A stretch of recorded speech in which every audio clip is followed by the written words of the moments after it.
Bonjour à tous et bienvenue pour cette nouvelle vidéo de déballage de boîtes pour Horreur Arkham, le JCE. On continue les vidéos sur la boîte investigateur du cycle Les Clés Écarlates. Et, alors j'ai pas compté combien, mais on va avoir quelques semaines sur les cartes gardiens. Voilà, et aujourd'hui on va voir les deux premières. Alors je l'avais mentionné dans ma vidéo d'intro du dimanche 4 décembre. Voilà, donc les cartes gardiens, on a tout ça. Chez les gardiens, comme dans les autres affinités, il y a 3 cartes qui sont personnalisables. Donc dans cette vidéo je vais voir les deux premières cartes personnalisables. Dans la vidéo de demain, la troisième carte personnalisable et une autre carte. Et pour les vidéos suivantes, globalement, ça sera 3 cartes par vidéo. Alors, les cartes personnalisables, elles sont personnalisables. Donc, c'est une carte dans la boîte, mais de fait, c'est comme si vous aviez, 3, 5, 15 cartes. Donc évidemment je vais pas pouvoir tout dire. Déjà quand en normal je passe beaucoup de temps sur une carte, là je vais pas avoir le temps de tout dire. Donc je vais donner les grandes lignes, je vais indiquer quelques combos, donner quelques associations d'amélioration qui vont bien ensemble. Et si vraiment il y a une association qui émerge, qui est beaucoup plus intéressante que les autres, et bah probablement elle fera, non pas qui est meilleure que les autres, on va dire s'il y a vraiment une association d'amélioration qui est géniale dans un certain contexte, et ben ça sera dans une vidéo de combo. Voilà, alors on commence donc la première carte gardien de la boîte, l'armure de chasseur. Ah oui, un dernier truc, dans la mesure du possible, les cartes amélioration, je les prendrai sur ArkhamDB, parce que sur HAA-CG Builder, il n'y a pas, pour autant que je me souvienne, il n'y a pas de scan de la carte amélioration. Ou alors je l'ai pas trouvé. Du coup, pour avoir le texte de la carte et le texte des améliorations disponibles, et ben je passe sur ce site. Donc je reprends. L'armure de chasseur, elle coûte 4. Son niveau est variable en fonction du nombre d'améliorations. Je vous renvoie sur ma vidéo d'intro. Et sur les chaînes qui ont consacré des vidéos au principe des cartes personnalisables. Donc c'est un soutien qui occupe un emplacement de corps, qui a les traits objet et armure, 2 points de vie, 2 points de santé mentale, personnalisable. Alors, je vais m'arrêter là, voilà, les personnalisations on verra après. Donc déjà, on note, cette carte-là, c'est un peu la combinaison de 2 cartes. Le manteau de cuir des survivants, qui avait l'emplacement de corps et qui avait 2 points de vie, et gratuit, et le précieux souvenir, emplacement d'accessoires, 2 points de santé mentale, et gratuit. Donc là, pour 4 ressources, on a en un emplacement, au lieu de 2, la fusion des 2 cartes. Donc ça semble très cher, sauf que c'est une carte à piocher au lieu de 2, une action pour jouer au lieu de 2, et il y a la personnalisation qui augmente le coût. Alors tant que c'est de niveau 2 ou moins, ça entre dans un deck William Yorick, pour que justement dans son deck il ait à mettre que 2 copies de l'armure de chasseur, au lieu de 2 copies du manteau et de 2 copies du précieux souvenir. Et comme ça, au lieu d'avoir besoin de vaincre 2 ennemis, pour remettre en jeu ces 2 soutiens, il aura besoin de vaincre qu'un ennemi. Par contre, il faudra qu'il ait l'économie faudra qu'il puisse payer les 4 ressources.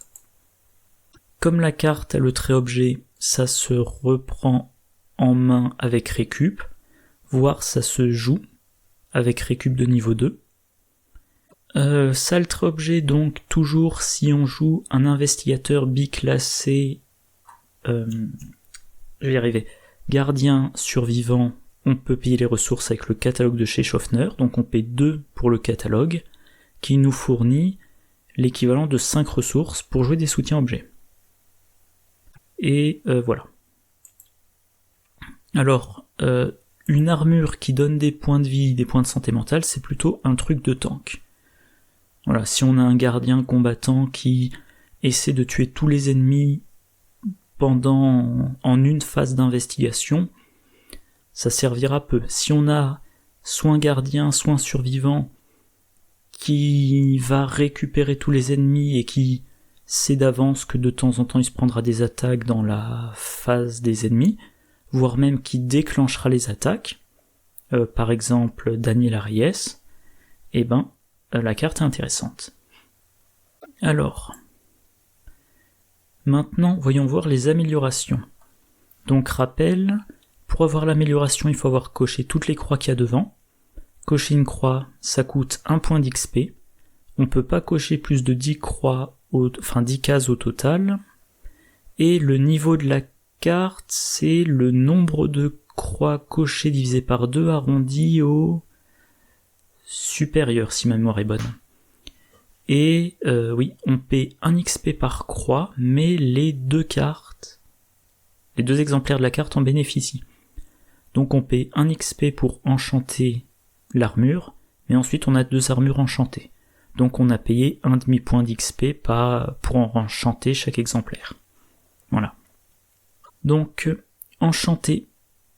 L'armure gagne le trait relique et occupe un emplacement d'arcane au lieu d'un emplacement de corps. Alors, voilà, donc ça prend une croix, donc 1 point d'XP. Pour moi, c'est intéressant pour Ursula. Enfin, c'est intéressant pour Ursula, c'est même pas ça, c'est que Ursula, elle peut inclure les cartes reliques de niveau 0 à 4.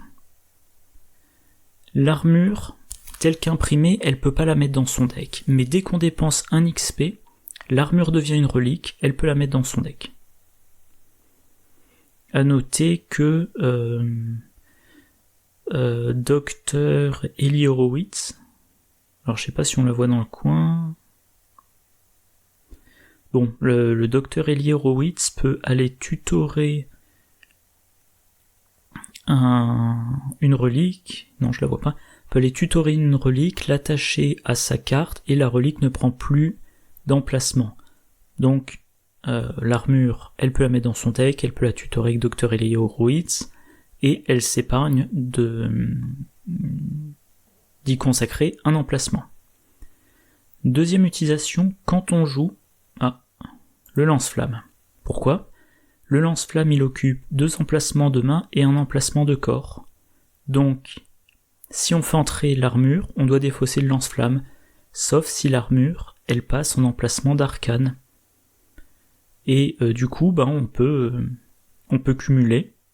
L'armure confère, on va dire, un rôle de tank, on laisse les ennemis nous engager, voire on engage volontairement les ennemis, et ça tombe bien parce que le lance-flamme ne peut faire des dégâts que parmi les ennemis engagés avec vous. Deuxième chose, rune protectrice. L'armure de chasseur peut se voir assigner les dégâts et ou horreurs infligés aux autres investigateurs dans votre lieu. Donc ça, pour moi, c'est un truc plutôt de tank. Donc notamment William, Mark, Daniela, Tommy. Parce que on est peut-être, le tank va être probablement moins rapide pour tuer les ennemis, donc les ennemis vont avoir le temps de faire des attaques, mais les dégâts et horreurs infligés par ces attaques seront placés sur l'armure. Ça peut être intéressant aussi pour les truands ou si un truand dans le lieu, grâce à l'Oniriteur. L'Oniriteur, donc un allié, 2 points de vie, 3 points de santé mentale, action rapide, inclinez l'Oniriteur et dépensez une ressource, choisissez un soutien objet contrôlé par un investigateur dans votre lieu, soignez un dégât de ce soutien et une horreur de l'Oniriteur. Donc elle encaisse les horreurs que doit se prendre son contrôleur, les dégâts que doit se prendre son contrôleur sont mis sur l'armure, et pour une ressource, on soigne un dégât de l'armure, on soigne une horreur de l'Oni. Résistante, donc pour 2 XP, L'armure du chasseur gagne 2 points de vie. Bon, potentiellement tout le monde, tous ceux qui veulent pouvoir encaisser plus de dégâts, et notamment Mark Harrigan. Pour la pioche, Mark Harrigan, réaction, après qu'au moins un dégât ait été placé sur une carte que vous contrôlez, piochez une carte, limite d'une fois par phase. Si l'armure passe à 4 points de vie, cette carte-là, au fur et à mesure qu'elle se prend des dégâts, elle fait piocher un total de 4 cartes à Mark. Et les mystiques qui jouent Flamme Azurée, alors bien évidemment il faut qu'ils y aient accès, ça coûte 2... il faut cocher 2 croix, donc l'armure est maintenant de niveau 1. Flamme Azurée, pour rappel, c'est l'équivalent en gros de flétrissement, sauf que l'effet secondaire, on l'a que lorsqu'on pioche un signe des anciens, un +1 ou un 0. L'effet secondaire, c'est de subir des dégâts. Et de base, les mystiques n'ont pas forcément beaucoup de points de vie. Donc, voilà, une carte avec 4 points de vie, ça peut les aider. Pour 2 croix sacrées, l'armure gagne 2 points de santé mentale, donc elle passe à 4. Potentiellement tout le monde, et les mystiques qui jouent flétrissement, voilà, flétrissement de niveau 5, chaque fois qu'on pioche le mauvais pion, 2 horreurs. Pour 2 croix également, réduisez de 1 le coût de l'armure de chasseur et la jouée ne provoque pas d'attaque d'opportunité. Alors ça, j'ai mis en combinaison avec récup pour un tank. Pourquoi ? Parce que le tank il va encaisser beaucoup, donc il va devoir mettre beaucoup de dégâts et d'horreur sur l'armure, elle va finir par être vaincue, elle va partir à la défausse, il va falloir la rejouer, et chaque fois qu'il voudra la rejouer, alors j'ai mis avec récup, mais ça peut être la capacité de William Yorick, chaque fois qu'il va vouloir la rejouer, il va falloir payer le prix. Donc, mettons que cette carte-là, vous la jouez 3 fois par partie, et si vous en diminuez le coût de 1, vous économisez sur une partie 3 ressources. Voilà, tout simplement. Et aussi, oui, la jouée ne provoque pas d'attaque d'opportunité, donc vous pouvez jouer l'armure pour une action, vous ne vous prenez pas d'attaque d'opportunité, et là, vous jouez votre arme, ou un allié, là vous prenez une attaque d'opportunité que vous pouvez mettre sur l'armure. Pour 3 croix absorbeuses de sorts, après que 1 ou plusieurs dégâts et ou horreurs ont été assignés à l'armure de chasseur par un effet d'une traîtrise, vous avez le droit de l'incliner pour piocher une carte. Donc j'ai mis que c'était plutôt une amélioration pour les gestionnaires de decks de rencontre.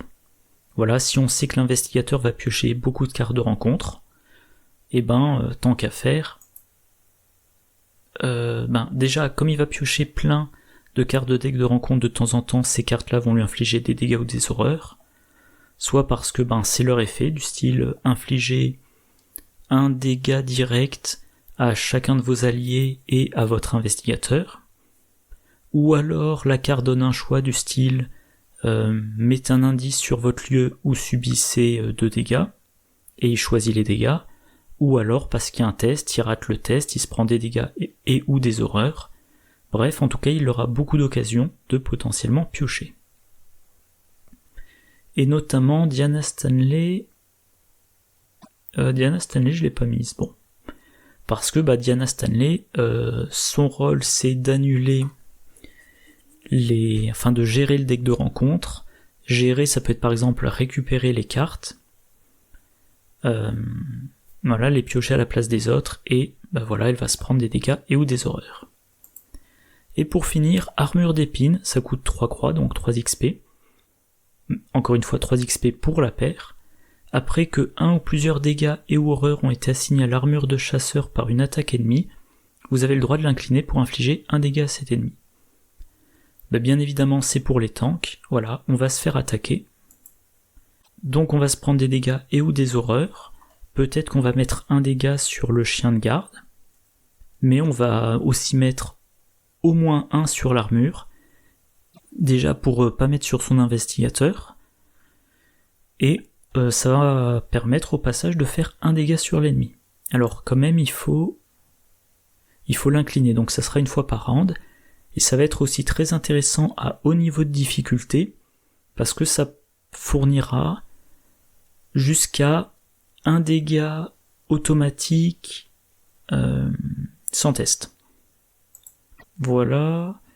Donc par exemple, là, au niveau de difficulté, au lieu de vous embêter à faire une attaque sur un rat en vous disant le rat a seulement 1 de valeur de combat, mais il y a un -8 dans le sac du chaos, donc si je l'attaque avec une valeur de compétence de 7, je peux quand même me rater.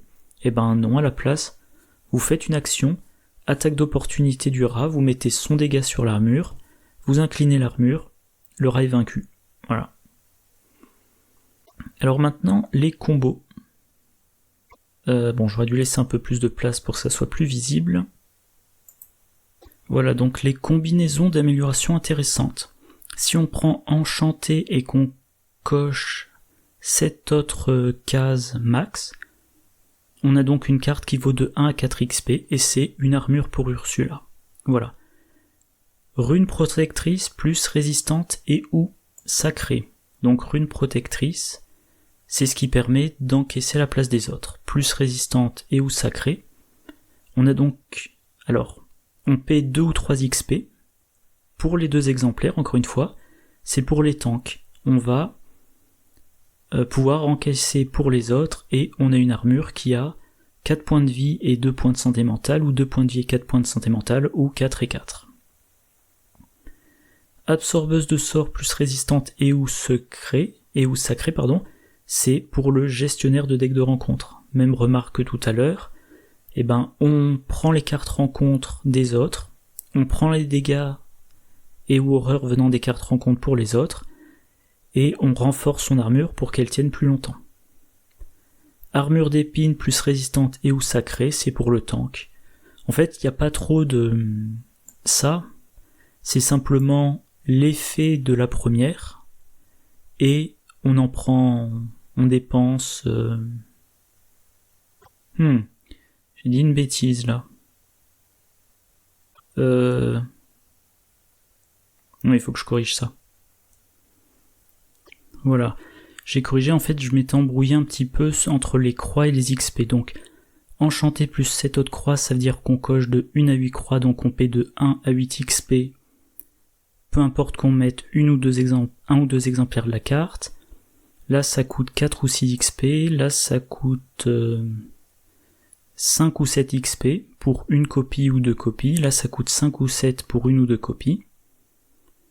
Donc voilà, donc ce que je disais donc, c'est que ces 3 lignes-là, en gros, c'est on choisit un effet, une amélioration qui nous intéresse, et on renforce en points de vie et ou en points de santé mentale l'armure pour bénéficier plus longtemps de l'effet. Et enfin, rune protectrice plus armure d'épine plus résistante et ou sacrée. Ça coûte 7 ou 9 points d'expérience. Ça permet, alors que je m'en souvienne bien, rune protectrice, on encaisse pour les autres.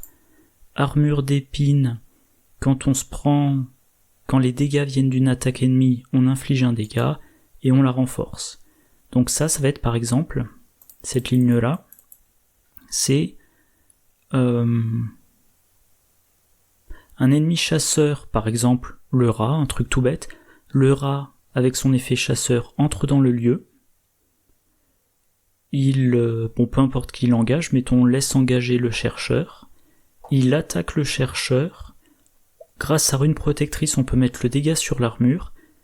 Grâce à armure d'épine, on incline l'armure, on inflige un dégât au rat, il est vaincu.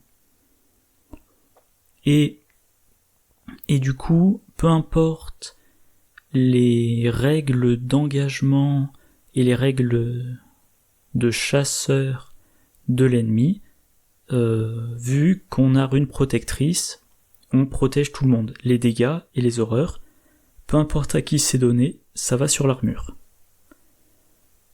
Voilà, bon. J'ai parlé bien assez longtemps pour une carte.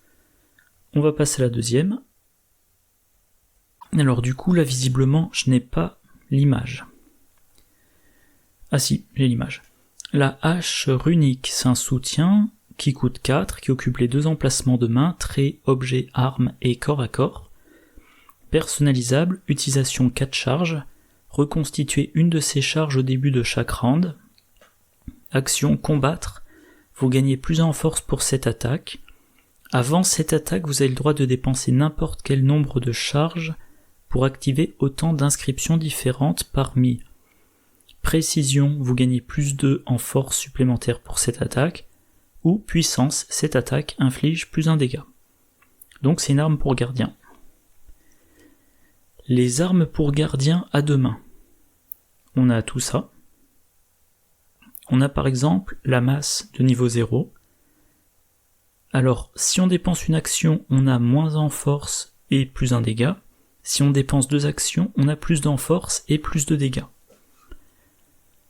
La masse, je la joue de temps en temps dans mes decks quand l'objectif final est de combattre au marteau. Donc la masse est là en attendant que je remplace par le marteau. C'est efficace. Alors, le premier effet, en général, faut booster pour compenser le moins 1. Mais le deuxième effet, si tout se passe bien, on dépense 2 actions, on a un seul test à réussir, et paf, on a tué un ennemi 3-3-3. Et si l'ennemi est 4-4-4, eh ben on va rajouter un coup vicieux, pour avoir le 4ème dégât.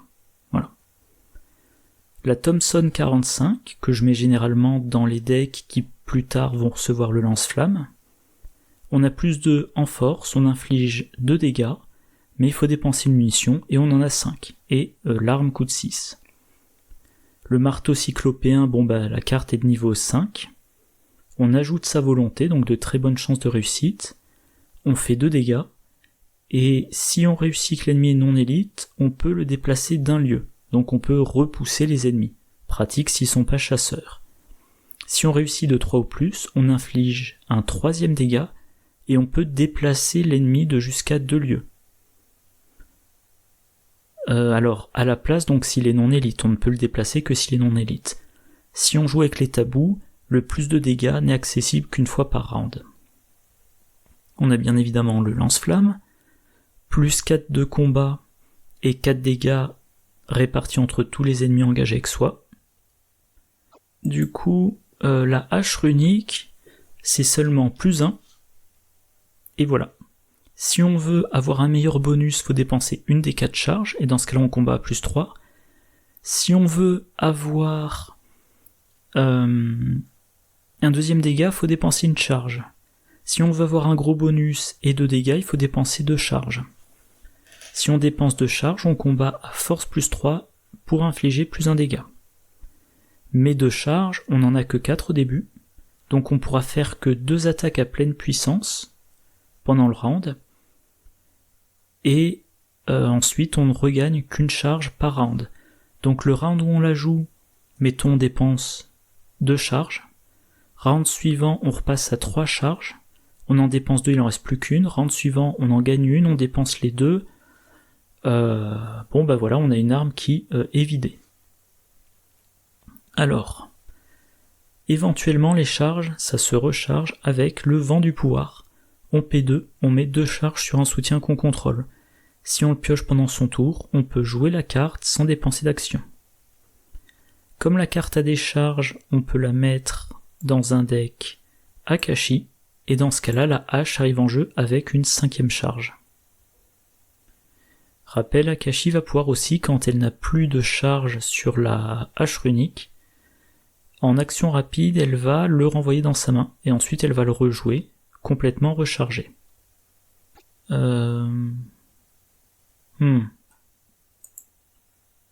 Pourquoi j'ai ça là? Je sais plus.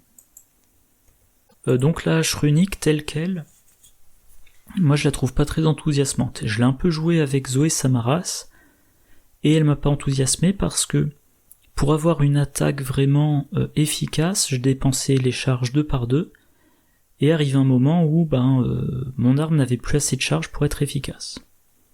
D'autant plus qu'elle prend les 2 mains, donc vous pouvez pas vous dire dans une main j'ai la hache et dans l'autre main j'ai autre chose, non.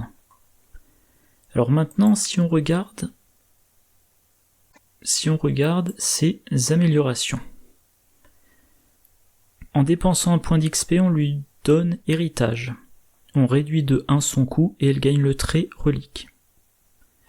Alors le trait relique, ça permet de la mettre dans un deck Ursula, et aussi ça permet de gagner en efficacité contre certains ennemis. Donc Ursula, je reviens pas dessus, elle a accès aux cartes reliques jusqu'au niveau 4. Et voilà, il y a certains ennemis qui ont un effet en lien avec les reliques. Par exemple, le Poltergeist, il ne peut subir de dégâts que des sorts, des reliques, des cartes rencontres, et notamment son effet de discussion. Donc voilà, le Poltergeist, si vous l'attaquez à la hache runique et qu'elle est enchantée, il n'y a pas de problème. Deuxième amélioration, en payant un XP, inscription de gloire. Alors en fait, quand vous attaquez, vous pouvez dépenser autant de charges que vous le voulez pour activer autant d'inscriptions différentes que vous le voulez. Donc en l'occurrence, on peut ajouter 4 inscriptions sur l'arme. La première des 4, je vais agrandir un peu, c'est l'inscription de gloire. Si un ennemi est vaincu par cette attaque, choisissez une option, piochez une carte, soignez un dégât ou soignez une horreur. Alors ça va pouvoir être intéressant pour Vincent, parce que c'est du soin. Alors, j'aurais pu le mettre déjà, piocher une carte, ça peut intéresser potentiellement tout le monde de piocher. Soigner le dégât, ça va être pour Vincent. Voilà. Il a accès aux cartes qui soignent des dégâts de niveau 0 à 5. La hache runique telle qu'elle, il peut pas la mettre dans son deck. Il peut la mettre en tant que carte gardien de niveau 0. Si il prend cette amélioration-là, donc de mémoire, j'ai pas vérifié, mais de mémoire on arrondit au supérieur pour le niveau. Il peut toujours la prendre parce que c'est de niveau 1, mais en plus il a l'effet de soin. L'effet de soin, l'un de vos effets de carte a soigné au moins un dégât, ajoute à la main de cet investigateur une de vos compétences en convalescence. Donc une carte compétence avec 2 icônes libres. Et du coup, ça vous permet d'avoir le plus d'enforce au lieu de dépenser une charge pour vous donner plus d'enforce. Et voilà, c'est tout ce que j'avais à dire sur cette amélioration-là, si je me souviens bien. Ah oui, à noter, ça peut soigner de l'horreur. Donc on pourrait se dire, je vais le mettre dans un deck Caroline Fern, sauf que la carte a le trait arme. Caroline Fern n'a pas accès aux armes de niveau 1 ou plus. Voilà. Inscription des anciens. En cas de réussite de cette attaque avec une différence supérieure ou égale à la valeur occulte de votre lieu, découvrez un indice dans votre lieu. Pour les survivants, donc ça combote bien avec discernement. Voilà, pourquoi ? Parce que, discernement, c'est cette carte compétence de niveau 1, qu'on peut attribuer à n'importe quel test de compétence, et elle diminue de 2 la difficulté du test. Comme elle a le trait inné, on pourra la récupérer en main avec véritable survivant. Donc l'idée c'est que vous attaquez avec la hache runique, vous avez plus 1 en force, donc mettons que vous attaquez avec William Yorick, il a 4 de force, il attaque à 5 contre la valeur de combat de l'ennemi. Discernement baisse la difficulté de 2, donc si l'ennemi était 4, 4, 4, maintenant vous êtes un test à 5 contre 2. Et si vous réussissez d'autant que la valeur occulte du lieu, vous avez un indice. Donc vous trouvez des indices tout en combattant. Voilà. Oui, c'est tout ce que j'avais à dire là-dessus. Inscription de chasse. Ajoutez cette inscription, chasse. Déplacez-vous immédiatement vers un lieu connexe ou engagez un ennemi dans votre lieu. Ça va être pour les tanks. Pourquoi ? Parce que... alors l'effet de se déplacer, si vous êtes, mettons, dans un trio, vous êtes dans le même lieu que... l'enquêteur principal, mais le polyvalent est dans un autre lieu connexe et il est engagé avec un ennemi difficile, ou dans son lieu un ennemi difficile va se redresser. Vous êtes engagé avec un ennemi, vous l'attaquez, en dépensant une charge immédiatement vous allez dans le lieu du polyvalent, vous résolvez votre attaque contre l'ennemi avec lequel vous êtes engagé, si tout se passe bien il est vaincu, et ensuite vous pouvez attaquer l'autre ennemi, ou l'engager pour le combattre par la suite. et du coup vous libérez le polyvalent ou alors vous l'assistez. Et l'autre effet, engager un ennemi dans votre lieu, vous êtes un tank, votre but c'est d'engager les ennemis à la place des autres, voilà, vous engagez un autre ennemi, du coup l'investigateur avec lequel il était engagé, pendant son tour va pouvoir se déplacer sans se prendre d'attaque d'opportunité, enfin se déplacer ou agir. Voilà. Alors, inscription de Fureur. Ah oui, j'ai pas dit à chaque fois combien d'XP ça coûtait, jusqu'à présent c'était toujours 1 XP. En cas de réussite de cette attaque, en plus de ses dégâts standards, infligez 1 dégât à chaque autre ennemi engagé avec vous. Encore une fois, c'est pour du tank et c'est contre les nuées, si je me souviens bien des règles des nuées. Pourquoi ? Pour les tanks, le tank, je me répète, il va essayer d'être engagé il va essayer d'être le seul à être engagé par les ennemis. Donc mettons qu'il est engagé avec 3 ennemis, il attaque celui à vaincre en priorité, il dépense une charge pour l'inscription de Fureur, s'il réussit son attaque, 1 dégât contre l'autre ennemi, ou les 2 autres, ou les 3 autres ennemis. Et donc potentiellement, mettons qu'il est engagé avec un ennemi 4-4-4 et 2 ennemis 2-2-2, première attaque contre l'ennemi 4-4-4, c'est réussi, il inflige 1 dégât à chacun des 2 autres ennemis, deuxième action, il fait la même attaque, il achève les 2 autres ennemis en même temps. Voilà. Et qu'est-ce que j'avais mis d'autre ? Oui, contre les nuées, pour autant que je me souvienne. Alors les nuées, on en voit très peu parce que si ma mémoire est bonne, il n'y en a que dans le cycle Les Dévoreurs de Rêves et dans le scénario indépendant La Guerre des Dieux Extérieurs. Mais pour autant que je me souvienne, on a une carte rencontre qui entre en jeu, elle a nuée X, vous prenez les X cartes du dessus de votre pioche, vous les mettez face cachée sous la carte rencontre qui a nuée, et chacune de ces cartes face cachée est considérée comme étant une copie de la carte rencontre qui est face visible. Quand on est engagé par la nuée, on est engagé par l'adversaire et toutes les copies. Quand on inflige des dégâts, de mémoire, on doit cibler l'original. Et quand on inflige des dégâts à l'original, en fait, on commence par tuer les copies. Mais, vu que la FAQ précise qu'on considère que ce sont des ennemis indépendants pour l'engagement, donc un ennemi qui a nué 4, quand il engage Zoé, en fait elle engage 5 ennemis et elle gagne 5 ressources. Donc il me semble que de la même façon, si vous attaquez l'original avec la hache, que vous faites, mettons 2 dégâts, ou même vous faites 1 dégât à l'original, comme vous avez réussi l'attaque, vous faites également 1 dégât à chaque copie. Donc si vous avez un ennemi qui a, et si je me trompe pas, mais si je me trompe pas, vous attaquez un ennemi 2-2-2 qui a nué 3, vous réussissez votre attaque, vous lui faites 1 dégât, vous faites 1 dégât à chacune des 4 autres nuées, deuxième attaque, paf, tous les ennemis sont vaincus. Voilà. Pouvoir ancestral, vous avez le droit d'activer la même inscription jusqu'à 3 fois. Ça coûte 3 XP. Bon ben là, si une des inscriptions vous intéresse beaucoup, vous pouvez l'activer plusieurs fois. Alors par contre, il va falloir payer les charges.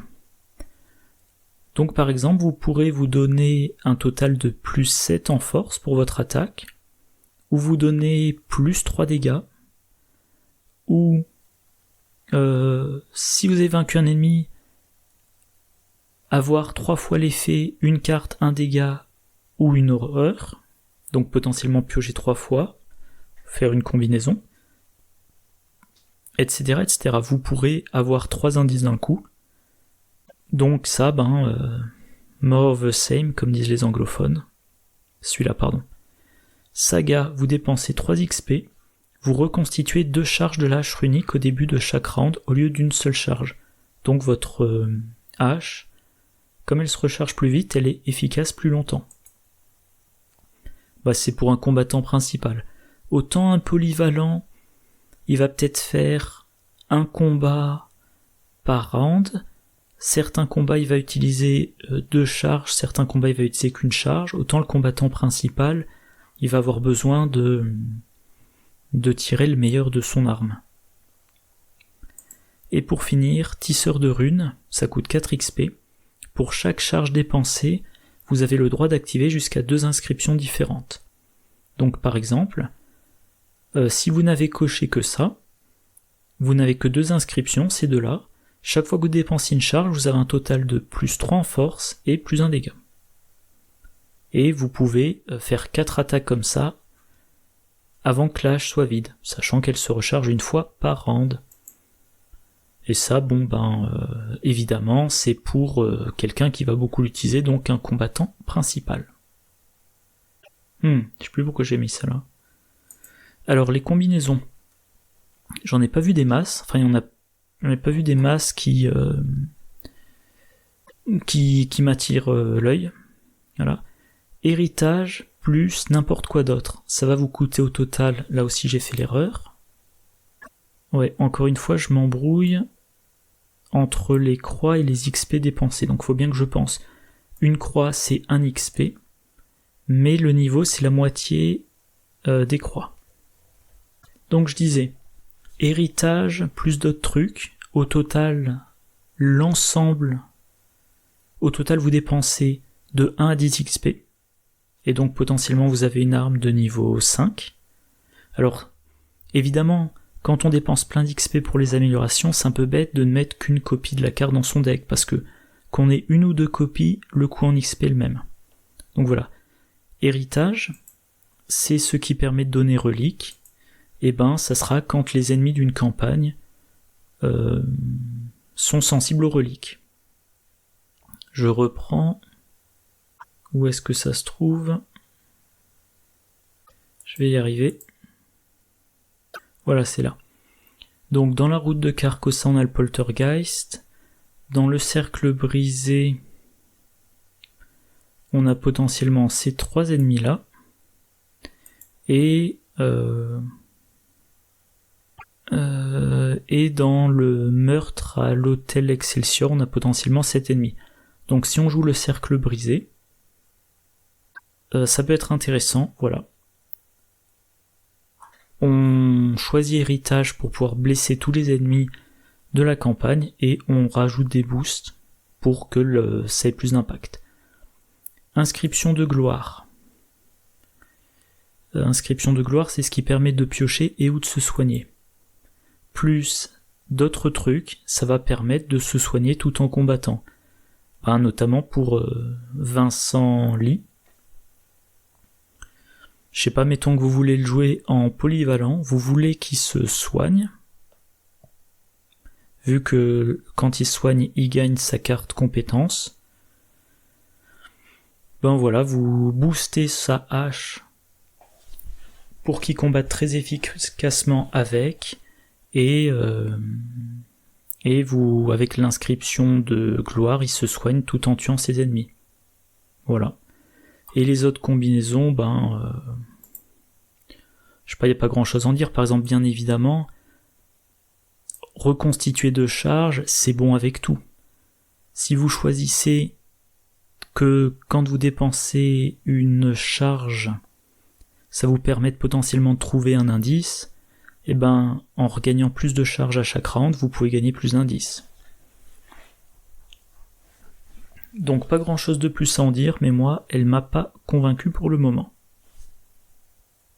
Bon, la vidéo est assez longue, je vais m'arrêter là. J'ai rien de plus à en dire. Voilà, ce sont 2 cartes qui m'ont pas enthousiasmé, la prochaine m'enthousiasme beaucoup plus. Donc comme d'habitude, j'espère que vous avez apprécié cette vidéo. On se retrouve demain pour donc modification sur mesure et bracelet d'obsidienne.